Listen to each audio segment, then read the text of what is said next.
So greetings to everyone on behalf of Export Promotion Council for Handicrafts. I welcome you all to yet another knowledge sharing session, which we've been organizing as part of the virtual edition of IHGF Delhi Fair. This is the first time that we have gone virtual. Thanks or no thanks to the COVID, the pandemic, which has just taken the world by storm. But we have just pulled up our socks and going ahead with it with the virtual edition. Well, we would also like to welcome Mr. Neeraj Khanna. He's President Fair, he's President of Angstars, and of course the speaker of today, Tom Mirabile from New York. He has joined us. He's a very, very famous, renowned designer, and he's been associated with the Art Trade Fair for many, many years. He keeps coming to attend the fair. Welcome, Tom. Thank you so much. It's a pleasure.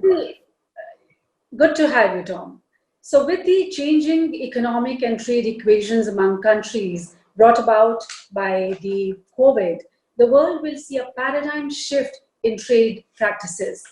The consumer preferences will change according to the changes in mindset of people, apprising us of the new expectations of American buyers and consumers is none other than the renowned designer, as I just introduced you all to him, Mr. Tom Mirabile. He's a principal and founder of Springboard Futures, while serving as global consumer trend forecaster for the International Housewares Association and a contributing editor for Pantone.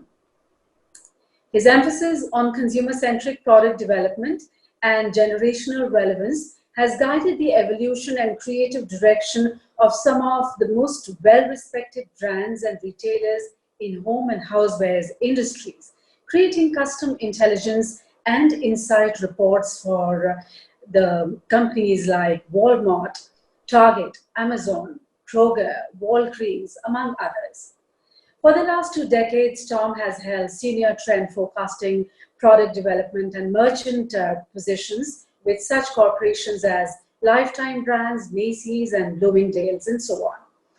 His new trend service company, Springboard Futures, is uniquely structured to empower clients with relevant, actionable insights into the 2 most crucial components of success in the modern marketplace. So without wasting any time further, I now request Tom Mirabile to make his presentation. After that, we'll be having some thoughts by our eminent panelists, the other panelists who have joined us today. And then I also request all the participants who have joined to put their questions in the Q&A box as we go along, and then we'll be addressing those questions later on. We have also been joined by Mr. R.K. Verma, Executive Director of EPCH. Welcome, sir.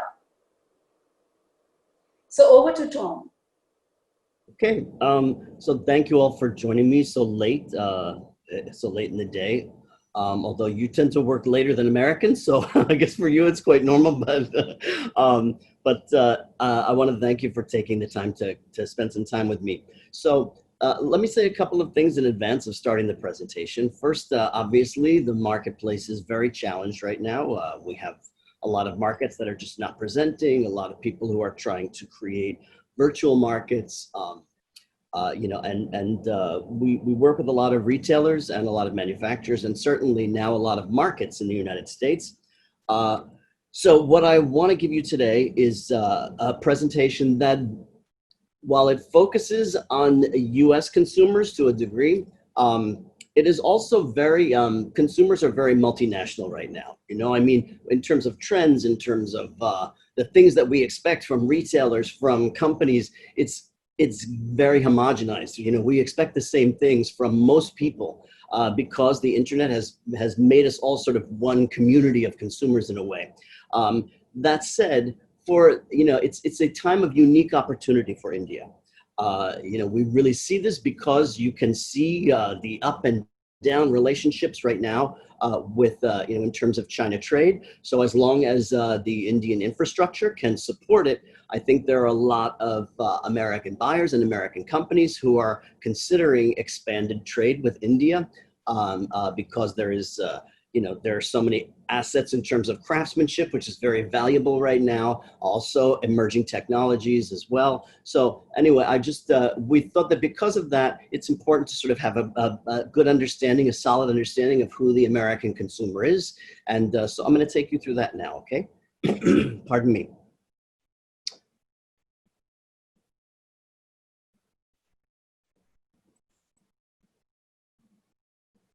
Let me just get rid of these pictures briefly. Okay. So when we call this mapping success, because not just because of COVID, but in general, there have been a lot of changes in what consumers expect in the United States. Okay, both buyers and consumers. And so we wanted to give you some of the examples of what that is.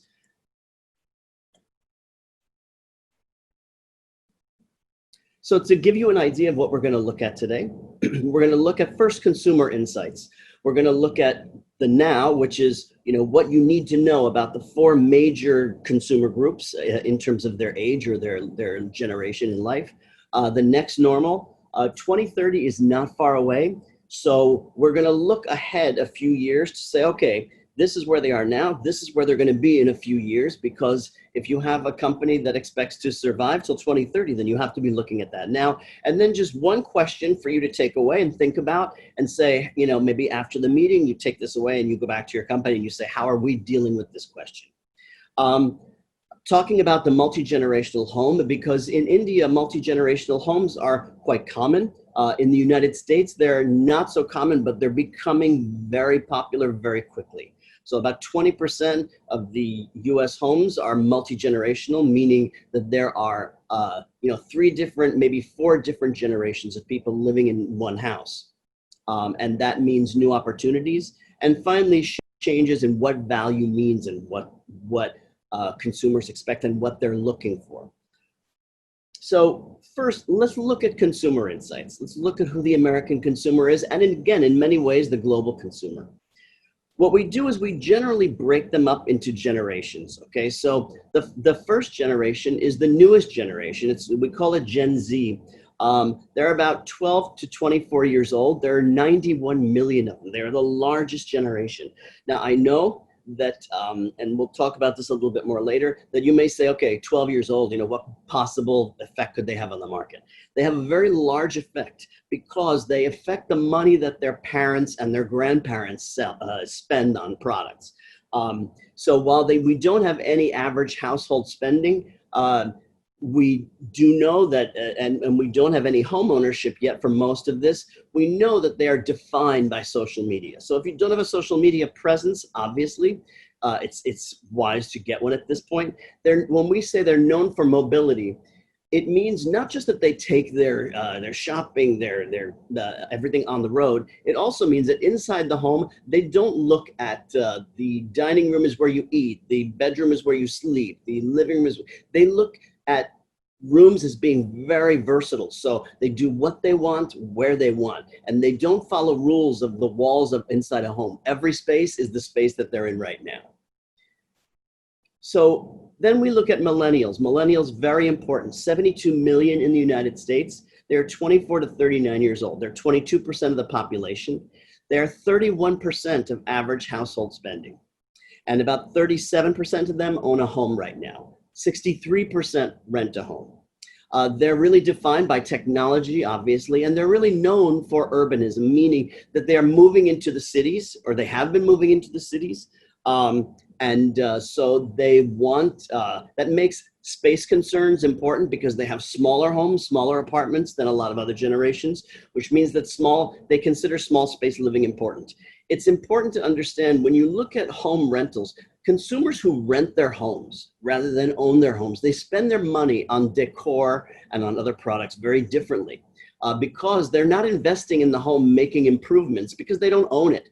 So they're generally good customers for us in the home and decor and gift and handicrafts industries because they want to change constantly. They invest in what they surround themselves with and not in the structure because they're not going to sell it someday like somebody who owns their home. When we look at Gen X, 40 to 55 years old, there's 65 million of them. They're 20% of the population.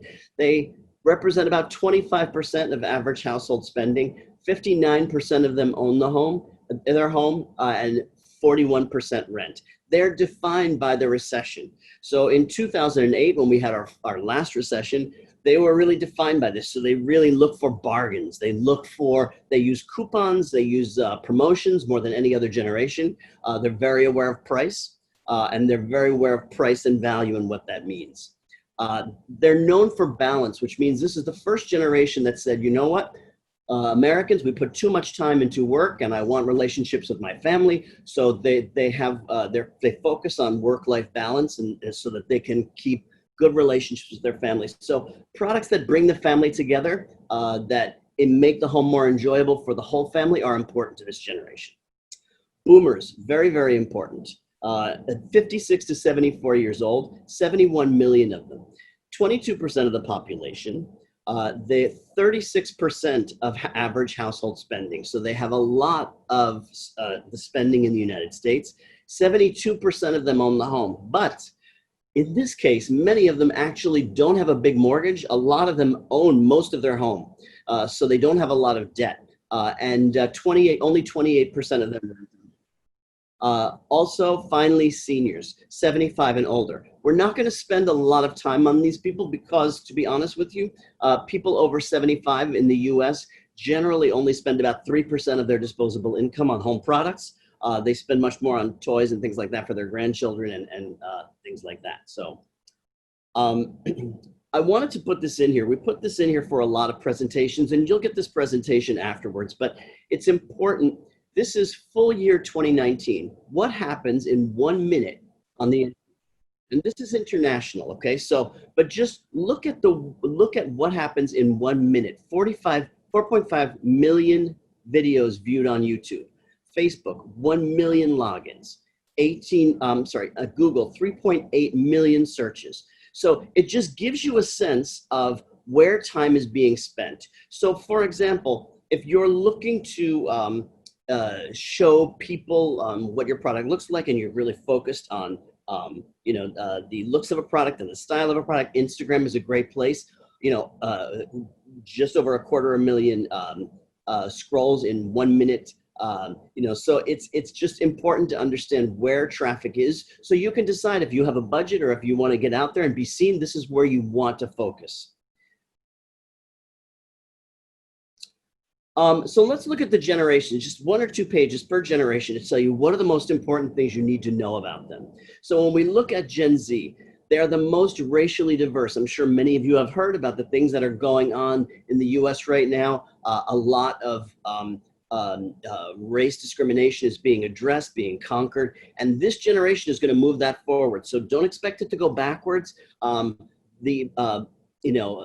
Racial equality, racial integration, Black lives, brown lives, it's all really coming to fruition in the US because this is the first year in the US that white Caucasians are less than half of the population. And that's Gen Z is going to move that number up even more.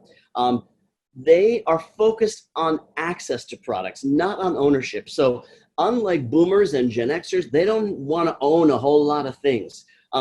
Think of Uber, think of Netflix, think of all of these things. They don't want to carry a lot of stuff around. So it's when you're selling them a product, you really want to sell them an experience. The product has to include an experience. 68% of them say a wide choice of products is important when they're deciding where to shop. On the plus side, unlike millennials, they really do want to own a home. Millennials were known for sort of, we're not going to own a home. We're hearing more and more Gen Z saying they do want to own a home when they can. It's important to know that teenagers in this group spend more than 5.5 hours of leisure time a day. So they spend a lot of that online, looking at different products, looking at different things. So again, a presence on social media is important if you want to contact this generation. They make decisions that relate to institutions in a very analytical way. So they don't just look at a product and say, oh, I like it, I'm going to buy it. They look at what that company does. They look at where did this product come from? Was it, sustainably sourced? All of this. They are brand participants, and this is important in the US. So brands that you might know, like Reebok or Lee Jeans or KitchenAid or Calvin Klein, they want to participate in a brand. They want brands to say, what do you want? And then they do that. So that they don't like brands who just say, we are the brand, we know what you like. They don't like that. They want to have an opinion. They want responsible behavior and transparency, and we'll talk about that in a minute. This is what's really important. 93% of their parents say that their children influence spending in household purchases. So it's a lot of times parents of these kids don't know necessarily what's cool, what's interesting. They'll ask their kids, do you like this? Is this good? Do you like it? So it's important. And also, just again, to show you, to engage these 13 to 17-year-olds, if you're interested in this type of product, YouTube is most important, doing videos of your product, showing people using it. Instagram is number 2. Snapchat, not so great for product, but Facebook is number 4, also important. So I want to look ahead just a little bit. So right now, we know they're 17 to 22. By 2030, this group is going to be 22 to 33 years old. And in 2030, consumption, what they buy, is going to be inseparable from ethical concerns, meaning that everything that goes into a product is going to be considered. So right now, this year, 52% of consumers say that a retailer or manufacturer's social position or environmental position affects their spending. 49% of boomers say the way a company or a manufacturer acts, it affects whether I'm going to buy from them. So this means that we need to provide retailers, and there's a link in here you'll be able to go through to find out what the circular economy is if you're not familiar with it, but it's the idea of minimal waste, maximum use of resources, and understanding that by 2030, this group of consumers is going to be making buying decisions based on social, ethical, and environmental impact. And they will be judging other consumers. So it's not just decisions they make for themselves, which is kind of what it is now. They're going to be talking on social media about their friends and family who make choices that are good and who make choices that are not good. So how do we prepare for that? Well, you have to think about ethical and responsible design. So the question for all of you to ask inside your company is, how do you create products that speak to this need, but without compromising on the aesthetics or the functions? I would say this is from the AIGA, just a great 4 bullet point list. Look at what sustainability means right now. Does it protect and it doesn't have to hit all of these, but you should be hitting at least one of them. Does it protect the environment? Does it deliver social equity? And sometimes that's just saying, okay, we give to, we give to this charitable foundation a percentage of the cost.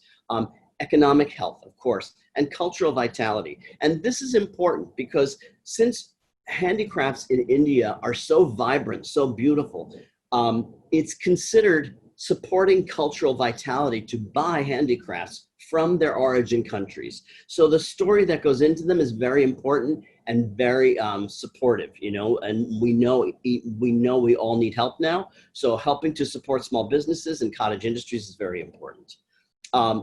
Just one side note, this is just to show you, almost 6 in 10 believe that conservation of natural resources contributes to a company's reputation for sustainability. So to consumers, what does that mean? Well, it means providing certified goods and services.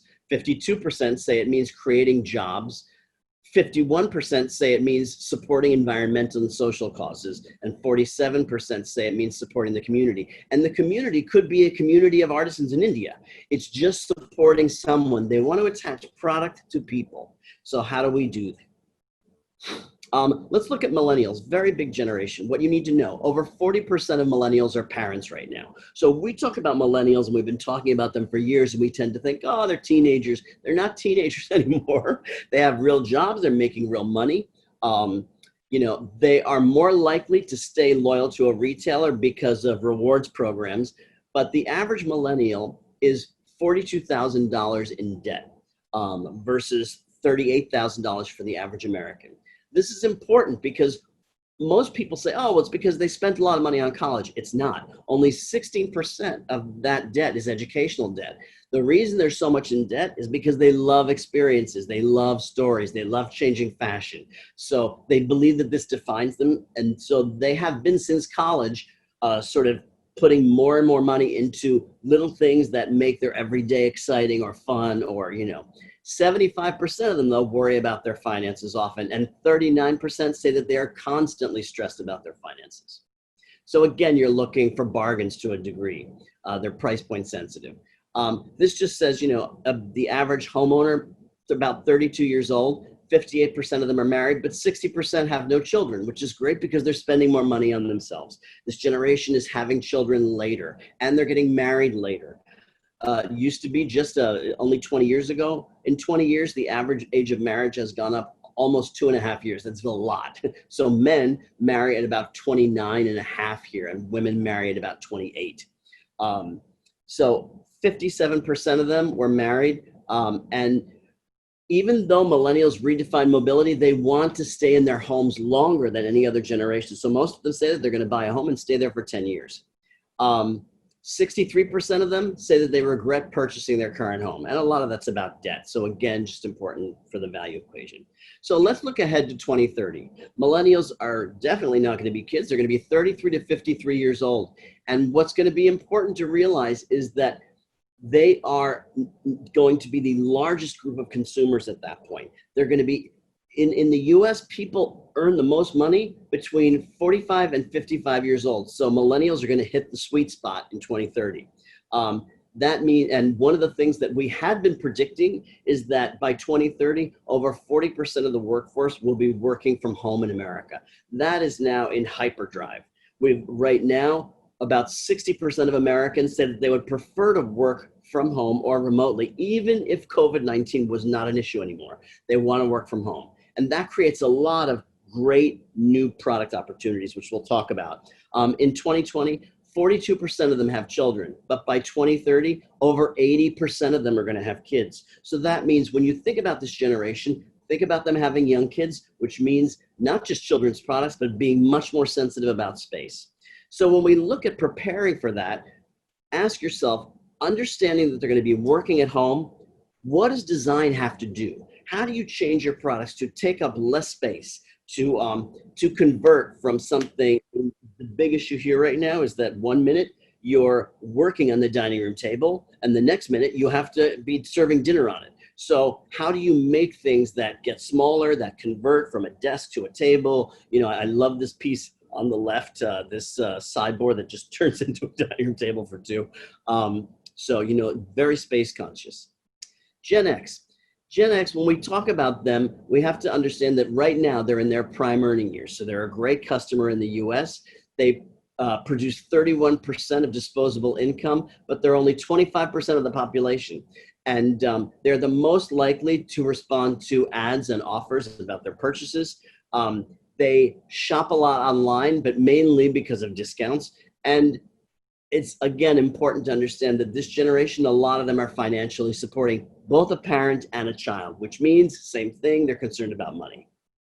When we look ahead to 2030 for this generation, they're going to be 54 to 63 years old. Again, they're getting older. So what we're seeing is they're having children, living with them longer, and because of that, demand for flexible space and safe space savings, modular items and furniture, they're big value drivers. Their wealth is expected to more than triple from 11 trillion to 37 trillion by 2030. So they're going to have money because a lot of boomers are going to be passing away and leaving them money. understand things that are collapsible, things that are multifunction, a vase that can become a candle holder, things that can become other things or integrate other items are very important to this generation. Sorry, I have this object out of place, but the idea is that with this generation, you want things that can be, this is a 4-piece cookware set that does the work of 8 pieces of traditional cookware. So it's just an ideal example. Also in the US right now, we're looking at prefab studios. So this is something that you can put outside your home in your backyard. So if your kids come home, instead of crowding the house, you give them a little space outside, where they can, do whatever they want, spend time with their friends, etc. Let's look at baby boomers, again, the richest generation. They control 2/3 of disposable income. So they've got a lot of money to spend. A lot of big companies, and I won't mention their names, but sort of push these people aside because they said, oh, they're old, they're not buying anymore. And they've definitely changed their mind about that. They're going to inherit $10 trillion through the 2030s. And over the next 18 years, spending in this group is going to increase 58%. While spending in other groups is only going to grow by 24%. They don't have a lot of interest in having new objects, okay, because they've had most of the things that they ever wanted to have, so now they're looking to have more experiences. They want good leisure time. And again, that means wellness products. That means building experience into products. And we're going to show you some great examples of that. Also, a lot of them are moving out of their homes and buying apartments instead. So they don't have to mow the lawn. They don't have to do the garden. They have less spaces to clean. They want to live in slightly smaller environments. Also, they make up 47% of spending on pets in the US. A lot, and COVID-19 has actually increased that number because when people had to spend a lot of time at home, I don't know if you've heard about this, but in the US, they have, people are calling them COVID babies. A lot of people went out and bought puppies to keep their kids and to keep themselves more social. They're being social with dogs. So what's it going to look like in 2030? Well, this group, which spends a lot of money, is going to be 64 to 84 years old. And so what we're seeing the integration of technology. Right now, about 20% of US households are run by somebody that's 65 or older. By 2035, it's going to be almost a third. So that we're seeing a lot of, you all know people who are 65 or older. There are some issues with you don't hear as well, you don't see as well, you don't move as quickly. We're seeing a lot of great new technologies that have to do with what's called gestural technology. So let's say, for example, when I want to change a channel, I will tell the television, change the channel or turn it off. Whereas my dad, he doesn't talk so much, but he's big on movement. So he'll just go like this and the TV will change the channel because it will be able to learn that from him, this means change the channel. This means shut it off. So this idea of intense gestural acknowledgement is very important, and it's going to be important going forward. So in this new era, to prepare for 2030, what are some products and services that you can make that can be improved, transformed, or created? Now, I know that right now we're looking, this is a gifts and handicrafts fair predominantly. So it's just important to understand that technology is much less expensive, and wherever you can integrate it, you should start thinking about it. We've got 10 years to do it. So, it's really time to get into that. Lastly, the multi-generational home. So in the US, we're just starting to understand generational independence. 20% of us live in multi-generational homes. 13% of all home buyers purchased a home that could accommodate multi-generations. And almost 30% of people looking for homes said they wanted something that could accommodate multi-generations. The good thing about that is that it creates a lot of opportunity for the types of products we want to buy, but we have to look at solving problems, right? So what do we love about multi-generational homes? Well, we love that the whole family's there every day. It's just like the holidays. What do we hate about it? Well, we hate the fact that the whole family is there every single day, just like the holidays. So what happens to privacy? What happens to your personal space? How do we, and this could be as simple as creating foldable room screens that can move quickly and, something that we're definitely seeing more business here in the US. On the plus side, it's more people to help out with the things that have to get done. On the bad side, it's more mess, more clutter because you've got more people living there. It means more sharing and less buying. That's what consumers love about it. We don't love it so much. It also means it's a single object has to function across varied capabilities. So you've got somebody who is 15 years old that is using an object that also has to be used by a 60-year-old living in the household. So it means being more sensitive about design and making sure that you are interesting to younger generations, but you're also functional to older generations. Also, we love the fact that we share experiences. We're back with our family. This is a big thing in the US right now. Just being reconnecting with our children, our spouses, our partners, and our relatives. On the downside, divergent interests. We're all interested in different things. So yes, it's fun for a little while, but then it's like, I want to watch this on TV, you want to watch that, I want to play games. So things that, again, help us create different spaces. The other thing that we really want to look at, it's very important, no matter who you are, whether you're a retailer or a manufacturer or a rep, you have a brand, okay? The product that you make is your brand. So it's important to identify, does your brand identify or unify? And let me explain what the difference is. On the left, these brands here are identifiers, okay? And I'll explain what that means. And these brands are unifiers, okay? Identifiers, they really focus on you are one in a million. That's their attitude towards the consumer. So when you look at Lego, it's about, you can create something individual. It depends on you do with it what you want. Marvel is we all identify with one character that is really, we think us, deep down inside. Instagram is about selling or sharing an individual experience that is just yours. Jeep is all about the experience of going out there, exploring. It's individual. Unifiers are about you're one of a million. So Disney, big unifier. They bring people together. We all love these things. Mattel, we don't change it a lot like Lego, but Mattel, we all, it's something, it's an object. You don't change it, but you're one of these people who loves Mattel. Facebook is about unifying. It's not so much about the individual. It's about sharing. And it's about groups. Lacoste versus Levi's. Lacoste is a very sort of upscale preppy brand. Levi's also upscale, but more about the individual. Mercedes-Benz, status. A certain type of person drives a Mercedes. It's a unifier among that class, whereas Jeep is about the on-road, off-road experience. So identifiers focus on the self. Unifiers focus on the tribe.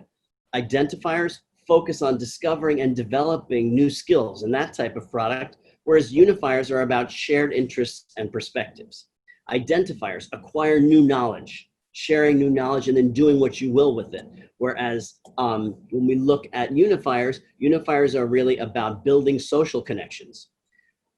Identifiers actualize personal growth. They help you grow and learn new things and become new people and maybe find new skills. Whereas unifiers actualize team strength. You belong to a group of people and that makes you feel good.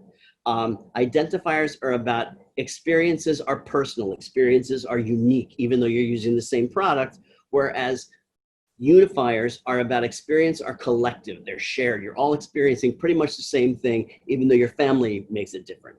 It's important to understand the difference between these because it affects the type of product and the aspects of your product that you build into your brand. It gives you a consistent message in your product so that you don't have some things that seem different from others in a sort of unidentifiable way. So we've talked a lot about differences, okay? Differences sort of define American consumers, but desires, what we want, is what really unites them. And what Springboard specializes in is this type of thinking. So what drives needs and aspirations that matter to all consumers, regardless of your age, regardless of your income, regardless of your race? And the answer is intangibles. What today's consumers really want and need most are frequently not even visible. They're things that we want. And I'll give you some examples. So when we talk about intangibles that matter, you can ask anybody you know, and they will tell you they want more time, or they want more space, or they want to be more healthy, or they want to buy products that are more flexible. They want more safety. They want sustainability.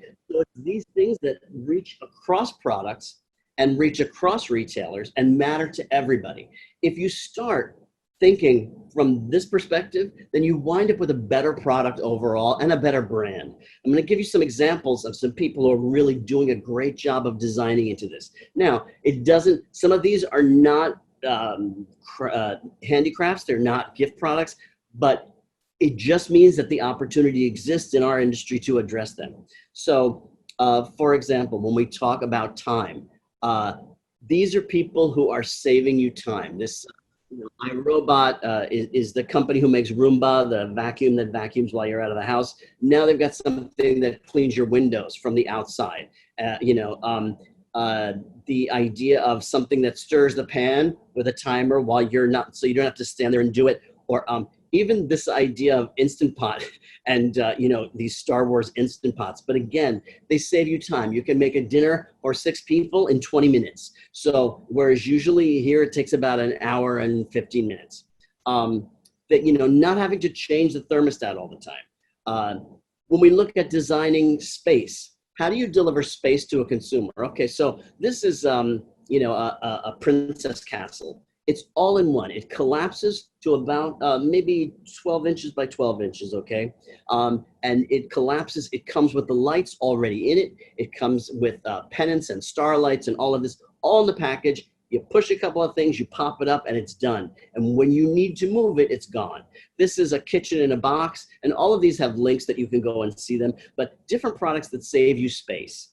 Some apartments now in the US don't even have full kitchens. So it's important to understand that anything that saves you space is of value. And look at some of this great furniture. This is it's an Italian company, Porto Espresso design. They have this piece that is a workstation and a couch with a separate seating arrangement. It can become a sofa, it can become a bed, it can become a dining room table. So this idea of convertibility, this is a shelf unit plus a stairway plus a desk. I mean, I would kill myself if I tried to use this, but still, it's beautifully designed item.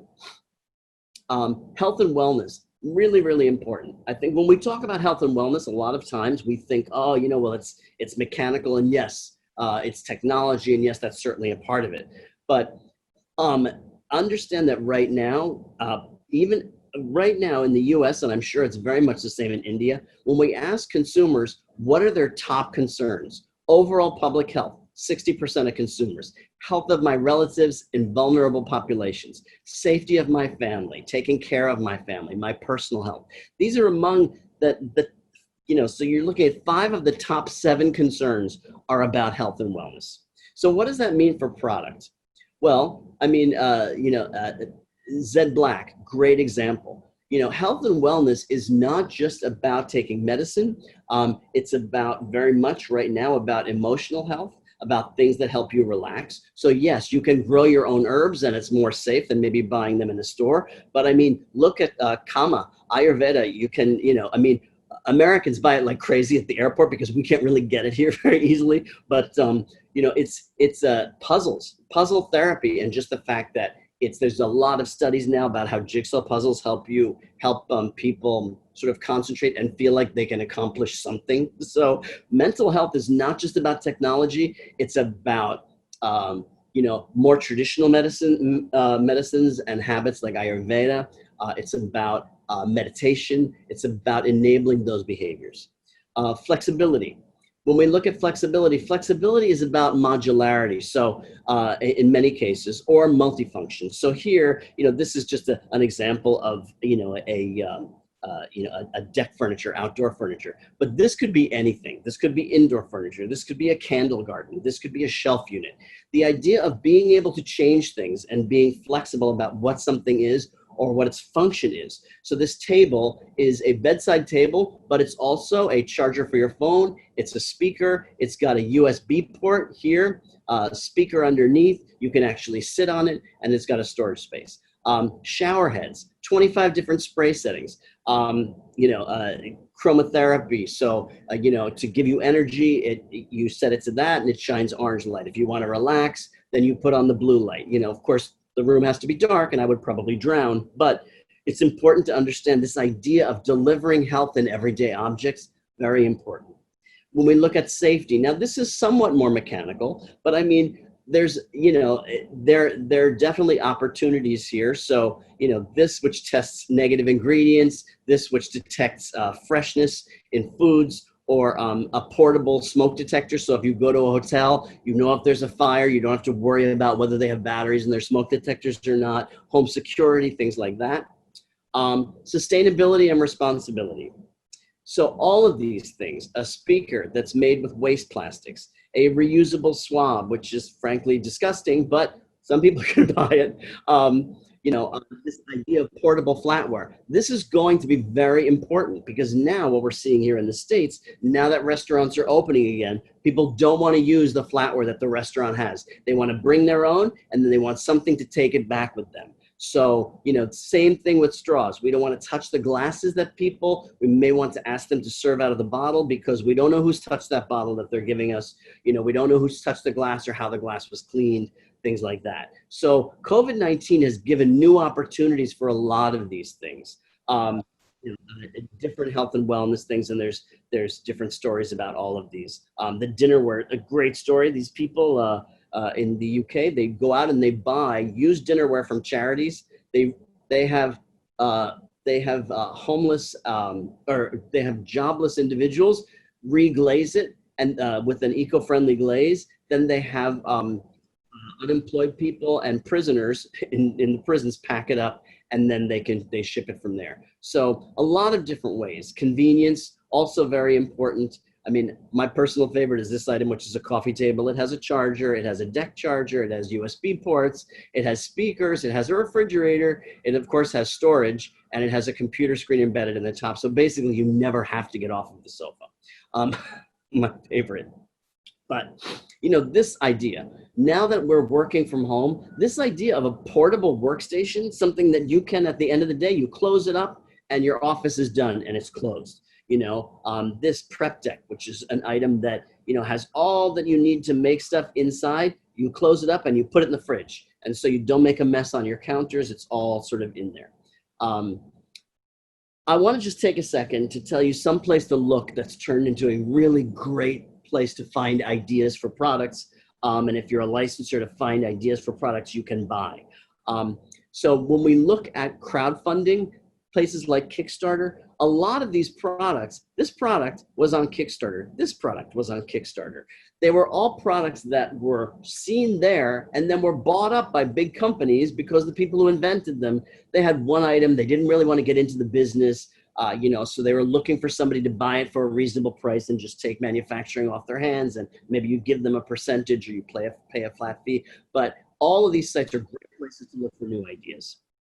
Experience. When we look at experience, I mean, this is something that is it's really perfect for handicrafts. So craftsmanship delivers experience. It delivers the story of artistry. Especially now that we travel less, we're seeing people talk about wanting to bring travel to them. So how do you bring these beautiful crafts and experiences into the US market, into your home? Identity and status. Again, whether it's these beautiful handcrafted pillows from Udaipur, craftsmanship again plays a role. Aston Martin, Ferrari, Lamborghini, they're all making strollers now that run between $2,400 and $3,700 US. Earphones that are also jewelry. So it can be technology, but it doesn't have to be technology.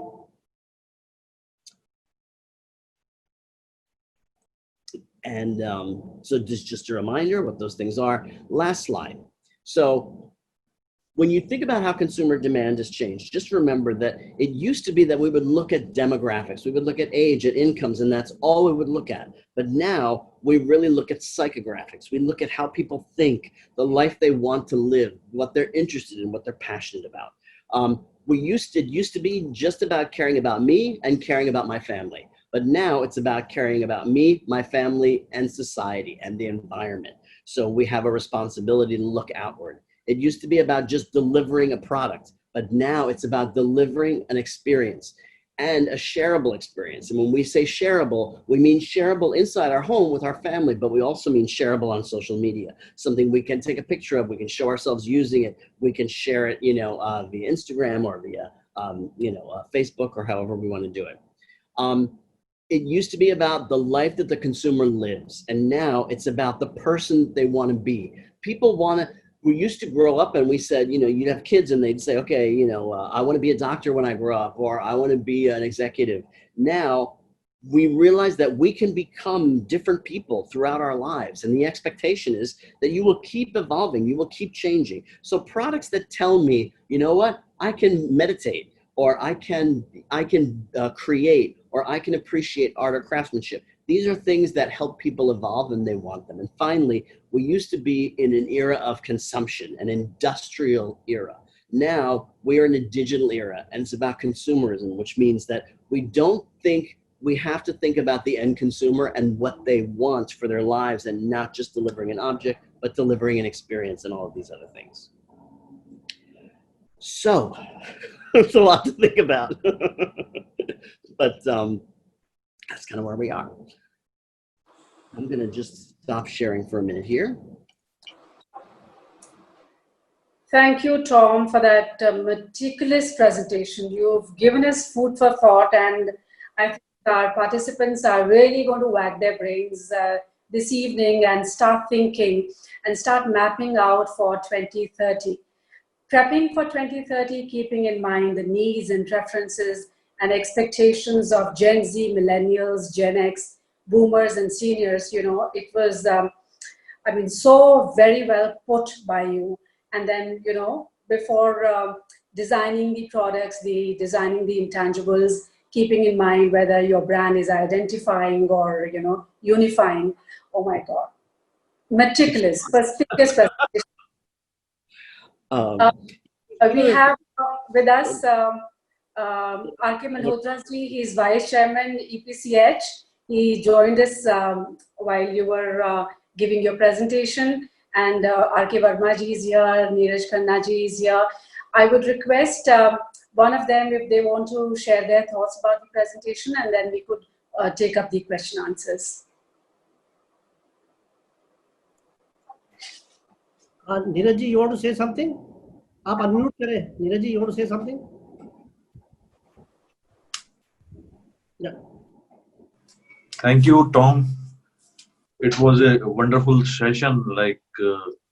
I was just watching how lovely you have explained everything with a very minute things, and I think the audience has been understood the Indian and American and market, because what Tom has explained, that coming time is the technology time and the infrastructure time.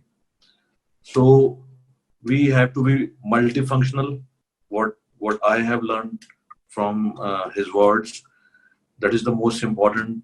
We have to create the designs with designs type of multifunctional designs, and technology, everything has to be perfect. And is the opportunity for India, we all should grab this opportunity. Thank you very much. Thank you, Tom. Thank you for coming. Thank you, Verma ji. Thank you, Rawat ji. And thank you, Malhotra ji. So I would request Verma ji or Malhotra ji, in case they want to share their thoughts about the presentation.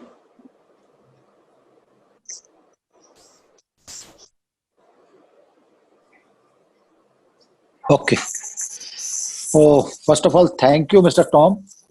Really nice seeing you after a long time. I have seen you in our Delhi fair. Really, you have given a very detailed input, the society requirement, particularly the post-COVID-19. Everybody is working from the home. The requirement has been changed. But no doubt, you have to be the supply the requirement of the present generation, new generation particularly. They are influencing to the family for the buying others. So thank you very much. It's a very detailed input you have given to our participants. and definitely they have an opportunity. They can adopt your suggestions, modify their designs, and they can try to input in your search. I would like to, I think, thanks to His Excellency Mr. Mubarak Gotewala is already one of the parties, Indian ambassador at Guatemala. He is one of the attendee. I think I have seen the list. So thank you, sir. You are joining. So thank you, Tom, for your very detailed input. Really, thank you very much. My pleasure. So, Mr. Ravi Kipasi, Chairman EPCH, has also joined us. Raviji, welcome. Hope you were there during the presentation. Would you like to say something?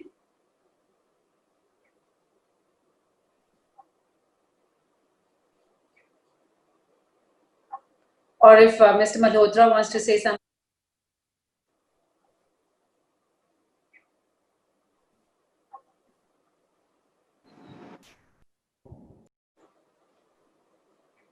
I think better you take the question answer session. Okay, okay. So some of our viewers, some of our participants want the presentation to be sent to their emails. That we'll see. I'll ask Mr. Rawat if he can do that, make the presentation available, because they were very, it was full of data. A lot. Yes, it is. Yeah, and it's very helpful, in thinking about future. So there's one question by Sanchit Rai. He says that how far ahead or behind are the consumers in USA from the consumers in Europe when it comes to sustainability and eco-friendliness in products and consumption? Well, before COVID-19, I would say that they were that the U.S. was catching up. Okay, I mean, we know that President Trump, he has no concern for the environment. But the consumer, the end consumer, really does. Okay, so but that said, we've seen a shift during COVID-19 where we are less concerned about the environment and sustainability of the planet as we are about our health and about sometimes efficiency. So, for example, just before COVID-19, in many states, we couldn't use plastic shopping bags anymore. It was against the law. Okay, and even if you buy paper bags, you would have to pay some money to get these bags. As soon as COVID-19 hit, we said, okay, we don't want to be holding bags that we are going to get germs on and infections, and we give them away. So instead we want bags we can dispose of, we can throw them away. So all of a sudden the concern for the environment took the back seat to safety. We were concerned about plates in restaurants, okay? So we don't know how the plate was washed. So we want to use paper plates that we can just throw away and I get a new plate. So there are a lot of, in terms of home products, I think that we still are, when we buy home products, we want to know that they're made from sustainable materials, whether it's maybe it's water hyacinth or maybe it's stone or things like that. We want to know that the working conditions are good, and that that they're certified, that there are no children being used in the factories and things like that. I think that the other thing that, frankly, the Indian market needs to think about, because there's a lot of news that there is a lot of infection in India, there's a lot of infection in Italy, the places that are, as we are coming out of it, hopefully, one of the things that we are going to be concerned with is how do factories or how do supply centers disinfect their product? How is there something that, so for example, right now, if you have someone that you use as a clearinghouse, as a distributor, are those facilities, can they certify in some way to say that all of these products and packaging were disinfected, before they left the country? Or is there some, because this is something that, especially with handicrafts, where we know a lot of different people touch them, and it's consolidated in many cases, we want to know what we can do to make these as safe as possible. So I would say, that's also, it has to do with sustainability. One of the great things, one of the things that India does better than anybody else is But unfortunately, a lot of times it doesn't make it to the product. You have incredible stories of craftsmanship. You have incredible stories of the way things are made, the traditions of the way things are made, the story of, so if I go to India and I go to buy a carpet or I go to buy something made of stone and I can go and I can see these craftsmanships, I experience it. But manufacturers need to start maybe attaching to, how do you tell the story once it leaves the country? You know, do you have a connection to a YouTube video where you show the craftsman carving or weaving or things like that? We're seeing in textiles coming out of India, a lot of the companies importing textiles are now showing videos on YouTube or posted on social media, pictures of the weavers at the big looms and all the colorful threads and everything. This is what handicrafts needs to communicate, because it's not all about technology. For the US consumer, it's about story. We love stories. We love to attach people to product. We want to help people. We don't care about a factory. We want to help people who make things survive. We want to help families. So Okay, there's another question, this time by a member of BAA, that is the Buying Agents Association. So he is writing that incredible, he's praising your presentation, and then he says, I have a question. With so many stores getting closed due to COVID-19 and financial crisis in USA with stores, what is latest update on new market models coming up, and what is the potential of Buying Agents Association with USA importers? well, you know, I mean, I think there are different things evolving. One of the things that's evolving right now is manufacturers and importers are trying to look at ways that Americans are not so concerned about big business. I mean, consumers want to help small retailers and small stores. So one of the things that we're talking about now is, okay, usually if you have an importer, there's an MOQ of like maybe 500 pieces or something like that. So how can we make it so that smaller stores, we can help them by allowing them to buy less, or maybe drop shipping directly to the consumer. So for importers, that means giving them product that is ship ready, so that, let's say, for example, you have you're selling a particular handicraft and it's being warehoused by an importer in the United States. We are expecting small retailers to say to importers, look, I can't afford, my budget is very tight, I can't afford to stock the products, but can you drop ship from the importer to the person who orders it? I'll email you the order information, we'll pay for the product, and you drop ship it to them. This is very big with companies like Amazon and things like that, where the demand is high, but we're expecting smaller stores to start requesting this from vendors and importers as well. The other thing, honestly, is focus. You know, I mean, a lot of times importers, I used to have a boss and he would say to me, you know, the problem with being able to do anything is that you usually do. And I think that with importers, this can be a problem sometimes, because you can import so many products, but the message you send is very, it's somewhat confused. So for importers right now, we're saying focus on really focused assortments, choosing the best items, you know, and really looking at styles that are versatile and more universal. You know, Pottery Barn, honestly, very good at that. They do a lot of importing out of India, but they focus on trends like mid-century modern, trends like classical, you know, tradition. So that, because these are the things that people are buying, they don't want things that are too high fashion, you know, because they're afraid it's not going to last. They don't have as much money, so when they buy something, they want it to last, and they want a style that's going to last for them. Another question which could be is that, you know, with the trade war between China and USA, how can India benefit from this situation? How can we what? How can India benefit from this situation? I'll be honest, I think that in general, the American market is concerned about two things. They are they realize that India is the next best opportunity. They are concerned about probably three things that need the most focus. First is infrastructure. So, for example, I mean, we all know that the drastic improvements that were created from Mirabile to the ports in the last like 10, 15 years, okay? So they need to know that the infrastructure can support, that the roads, that the ports can support increased business.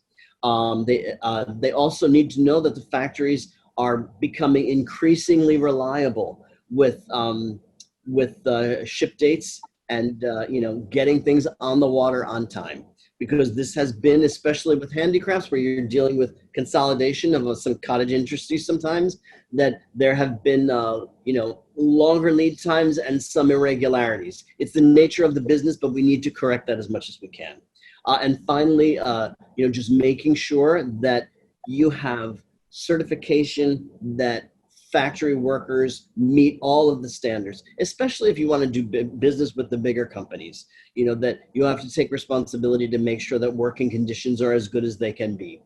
Because even when we dealt with that with China had to make a lot of changes, but in terms of, factory inspections and things like that. And when they did, they saw significant increases in business for the factories who could prove that and who had external, people confirming that they were not using underage workers and so on and so forth. So one of our other participants, Sumit, he wants to ask you for the strategies to reach out to importers in the US, especially for startups.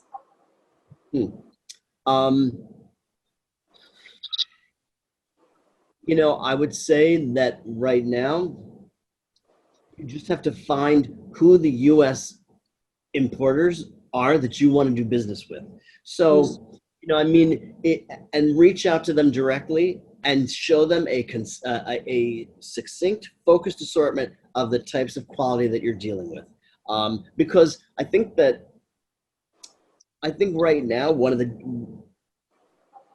the big opportunities is that we can't get to market. So the people who bring product, buyers here, the people who bring the product to us, who create a way for us to see it, whether it's at a virtual market or whether it's the marketplace putting them in touch with importers in the US and brands that can use their products. Really, that's what's going to make the difference. So it's really about being heard. There has never been a better time, if you have a good marketing strategy, to get out there and be heard. But it means making videos. It means, really pushing out there and showing people what you can make and what you can do. So one of the other questions is, I don't know if you can decipher this. Do you think technology embedded handmade products have a future?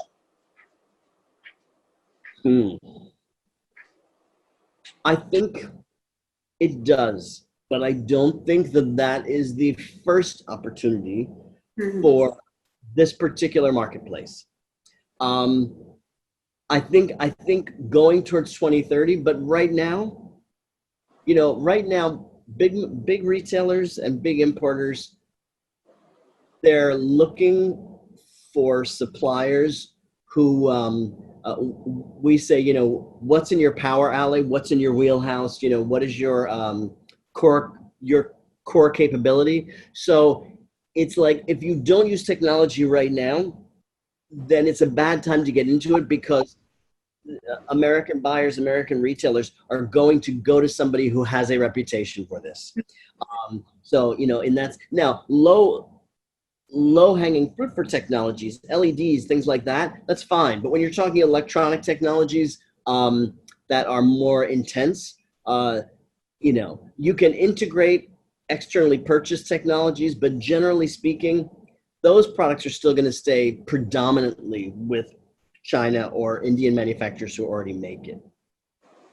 Okay. And there's one of our other participants, Priyansha. She wants to know about the color preferences of American market for home decor. Okay. So what we're seeing is, and if you email me, I can send you some more things. But generally, what we're seeing happily is that the color trends that the market was predicting, whether it was Color Marketing Group or Pantone or many of them, haven't changed a lot. COVID-19 did not so much affect colors, except that we saw colors that were on the edges kind of fall off. So we were seeing more fuchsia. We were seeing more purple.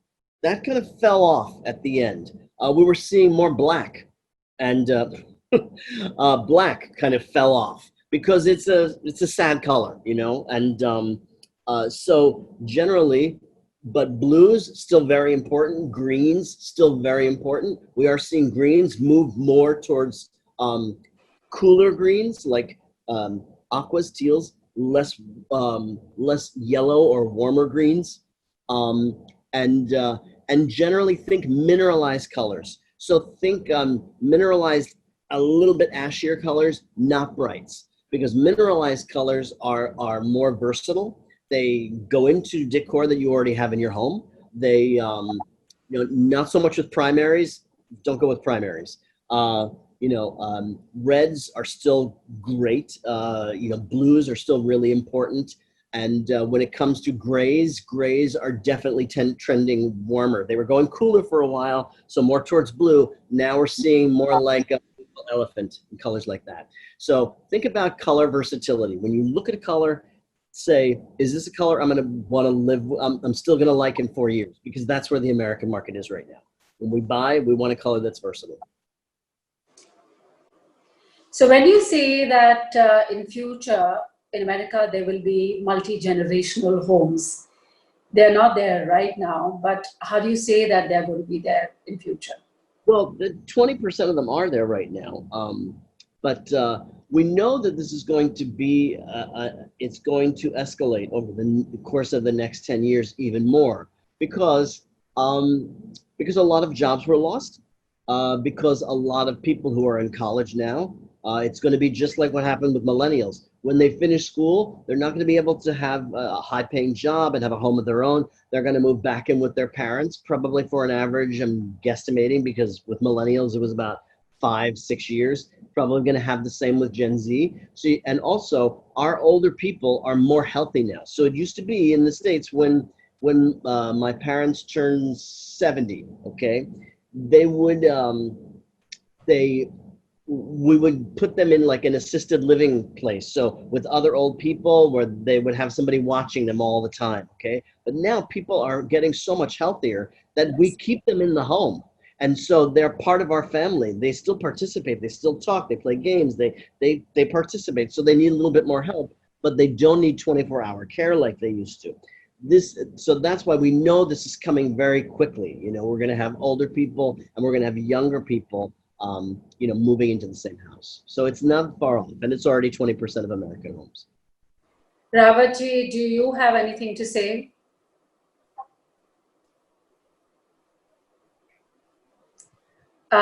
We can't hear you. You'll have to unmute yourself. Manish, are you there? Manish? Because we have got 1 or 2 raised hands, probably would like to bring them in. Manish, can you hear me? Tom, our ambassador, His Excellency. Oh, wonderful. He has also joined in from Guatemala, I suppose. Oh, wow. Manish, can you hear me? Ambassador Mubarak is there. He's in the participants. So what he wants to know is, his question is, if authorities in India have to do 3 things during the COVID times to improve export of handicrafts, what would you suggest? Your opinion, being a US citizen, being a designer. So, my opinion, to increase the export of handicrafts would be, first, tell a great story. You know, I mean, there was a time when there were more Indian products that even had a small hang tag that said, this took this many hours to make, this took 3 craftsmen, this is made with all natural materials. Tell a story. Stories are very important. The second thing is, wherever possible, create some create some media, some social media on YouTube, or some presence where you can show the buyer and the consumer what you make and how you make it. And then also be reliable. I can't tell you, because right now, both importers in the US and major manufacturers, there are certain things that we are used to buying, that we've gotten used to buying from India. A lot of great mercury glass, and a lot of great textiles, and a lot of, cast metals and things like that. But I think that the reliability of shipment and ex-factory dates are just incredibly important. So the more information you share, yeah, the better it is. Thank you, Tom. Thank you very much. And thank you, His Excellency, for joining us from Guatemala. Tom, one question that Mr. Grover has been asking. I mean, he's with us for long. What he says is, do you foresee sustainable materials in bags and plates that is disposable, made of palm leaves and other materials which are biodegradable potential add in the US or anywhere in the world? That you spoke to in your presentation, but you can elaborate here. In terms of plates and food related use, I don't see that happening so much, because in terms of export to China and things like that, they've got plenty of that themselves. We have had very, very well priced Chinese leaf products, bamboo products, fully sanitized. They have every possible thing that is positive, and they have not been able to gain traction in this market. And predominantly because when you can buy paper plates, 200 paper plates for $3, then you don't, paper plates are sustainable. They may be bad to make initially, but they dissolve in a landfill and things like that. So I would say that in particular is going to be difficult here. That said, there are other materials that come out of India that, marble. I think that marble is very much on trend. Tremendous opportunities for marble combined with metal, marble combined with wood. At the high end, we had anthropology sort of start the trend, but now there's a lot more available, and marble doesn't have to be heavy. India has created a lot of marble products that are very thin, much more lightweight, and I think that those are going to be very welcome, because natural materials, the look of them, it's still very popular here and very much on trend. So, but I would say foliage, not so much. Thank you, Tom. Now, Mriduji, I will take one or two more questions because they seem to be very interesting. One, Okay. Prachi Singh, he wants to know what is the scope of handloom home decor products made from organic cotton in the US? I'm sorry, say that one more time. What is the scope of handloom home decor products made from organic cotton in the US? Okay. Sorry. Organic cotton is okay. Organic cotton is important, and I'm speaking outside of any limitations on imports, which I'm not sure if there are any. I don't think there are any cotton import limitations out of India as there are in China. But what I would say is, look to gift products, okay? Like, for example, there's a company called Blue Q, okay? They have started doing, hey, Billy? Julie? They've started doing some amazing products that are dish towels, oven mitts, trivets, pot holders, all out of cotton, but very, very funny, very humorous, very giftable. So this is, giftable items in cotton are stated giftable. Don't worry about functional. There's too much functional product coming out of China, really, honestly, to compete so well. But when you start talking about things that are very, have a sense of personality or a sense of style or a sense of humor that you can throw in the wash and that you can use every day. I think there you have some real potential. Thank you, Tom. Thank you very much. I think we have covered almost all the questions. Yes. So just close it. So with that, Raviji, would you be interested in sharing your thoughts? Chairman EPCH, Mr. Ravi Kepasi, I'm asking you, sir. Hello, Ji. Hello, how are you? And I think there was some net problem in my house also, so I was a little late, 15 minutes. But I heard about Mr. Tom regarding handicrafts and color schemes for the exhibitors and how designs are important and how brand is important also in our especially in the handicraft sectors and home finishing sector also. I think the new exporter must know about these things, and they are lucky that Mr. Tom, he has given a very fantastic ideas and the reality to our exporter. Thank you so much.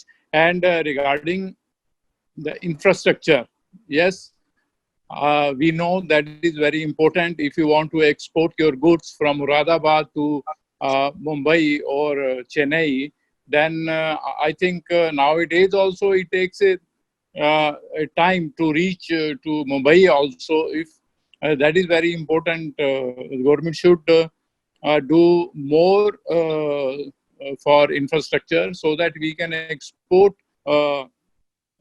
very well from India.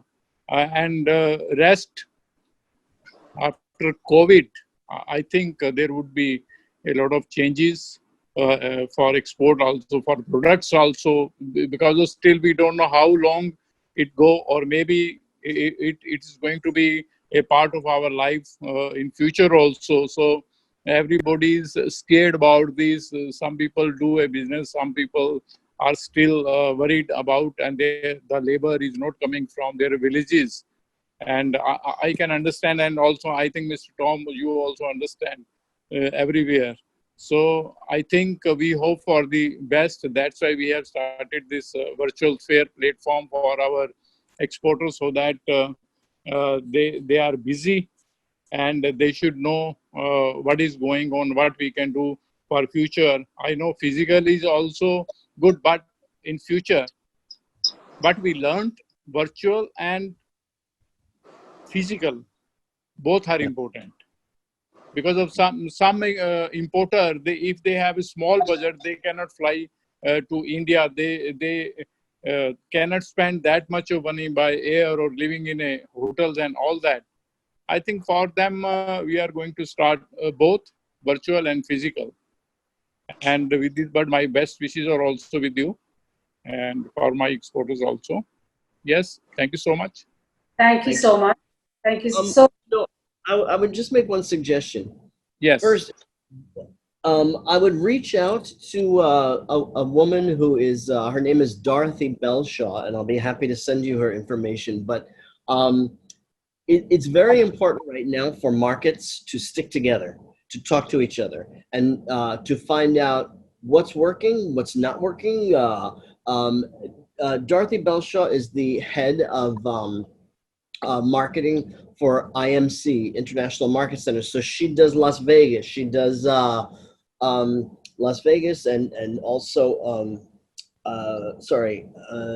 Atlanta, America's Mart, all of those markets, and High Point. So in total, she covers every home market, okay? And they're doing a lot of studies. First, they're the only show that is going forward. Even though it's difficult, they're having the Atlanta market in 3 weeks. They have been so amazing about sharing information with other markets and saying, okay, they've taken many surveys to say, when you come back to market, what will be important? Will it be hand sanitizer in every showroom? Will it be plastic gloves? Will it be, what do you need to feel comfortable? They're asking buyers, they're asking buyers and also retailers. what matters to you, and they are sharing this information 100%. They may not know unless you ask them that you want them to share it. So I will give you the people to contact over there, but you know, I think it's very important to watch what other markets do. Even China, and I haven't done this, but I'm going to, is, you know, they just had a big virtual fair, but what was the result? You know, so we don't know what worked, what didn't work. Now, they may not tell you as much, you know, perhaps, but you can definitely, you know, you should be attending every virtual market that you can and meeting afterwards as a team and saying, you know, how was this? You know, because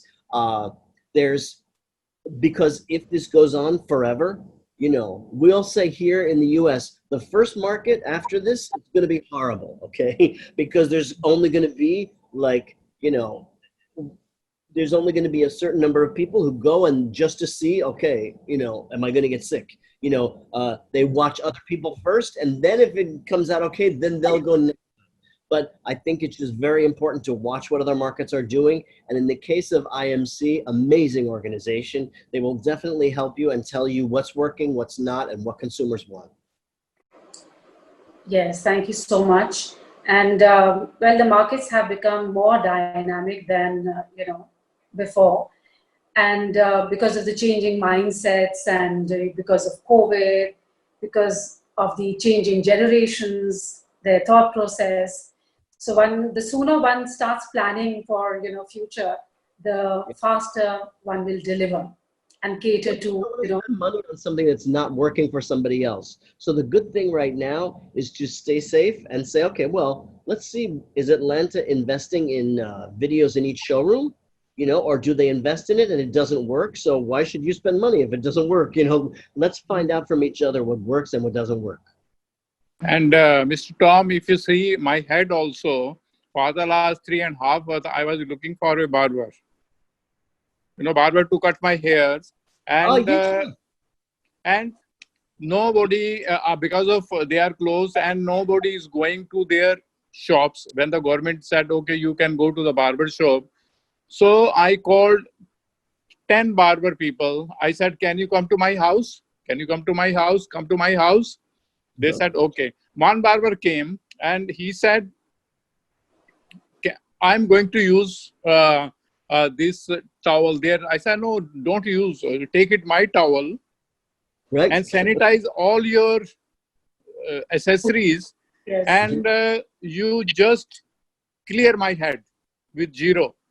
So maybe after three months, you don't, I don't call you. So in that way, they are also afraid and we are also afraid what to do. So I did day before yesterday. As you can see, I didn't get to the barber very much. They're not open here. Yeah, one thing is very important. You said, I mean, we are all doing virtual shows. Now, after the virtual show, I mean, when the things go to smoothen up a bit, now who's going to start the physical show first? That's going to be a very, very big, brave decision, because how many people are going to turn in? That's a big question. Who's going to start that thing? The IMC, these are international shows. So this is in 3 weeks.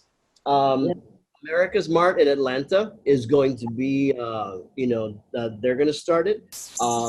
And they're going to be actually the first.